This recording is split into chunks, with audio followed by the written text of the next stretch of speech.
Presentate oggi presso il foyer del Teatro Pirandello le nuove iniziative del FAI che si svolgeranno domenica 13 ottobre presso il centro storico. Si tratta appunto delle giornate FAI di autunno che prevede un insolito itinerario nel centro storico della città, alla scoperta di antiche dimore agrigentine e delle storie delle famiglie che le costruirono e le abitarono. Il FAI di Agrigento realizza queste giornate attraverso il diretto coinvolgimento del gruppo FAI Giovani che per quest'anno hanno individuato itinerari tematici e aperture speciali che permetteranno di scoprire luoghi insoliti e straordinari in tutto il paese. Le giornate FAI d'autunno, ottava edizione, anche la delegazione di Agrigento del gruppo FAI Giovani partecipa nell'evento nazionale. Abbiamo pensato ad un itinerario a tema, Vivere Girgenti, 4 case, 4 storie, 4 dimore storiche agrigentine, 4 famiglie che le hanno costruite e le hanno abitate. La loro storia, la loro tradizione, la bellezza che si conserva all'interno di questi scrigni. Ecco perché abbiamo scelto questi bellissimi, curiosissimi e interessantissimi luoghi.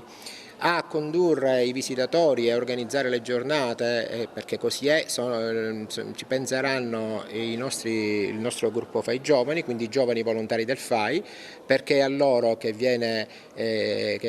demandato l'organizzazione delle giornate FAI d'autunno e quest'anno noi dedichiamo le giornate FAI d'autunno appunto al giovane poeta di Recanati, che tanto giovane e tanto bravo ha saputo rappresentare la bellezza dei suoi luoghi. A questo aggiungiamo gli eventi che si svolgeranno nelle varie dimore e quindi ci saranno i maccheroni di Goethe, ci saranno le letture pirandelliane, ci saranno i pizzi antichi e storici a Casa Bonfiglio, ci saranno gli allievi della maestra Arriolo che lieteranno i visitatori durante la loro visita su quel pianoforte che per tanto tempo hanno adorato assieme alla loro maestra e per finire alle 19:30 tutti i visitatori, chi vuole venire,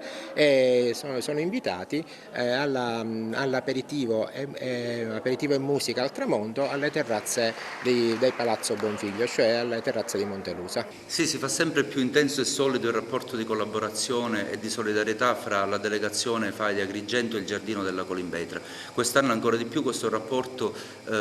si manifesta attraverso questa iniziativa congiunta che interseca il centro storico di Girgenti con la Valle dei Templi. Nelle giornate di sabato e domenica alla Colimbetra sarà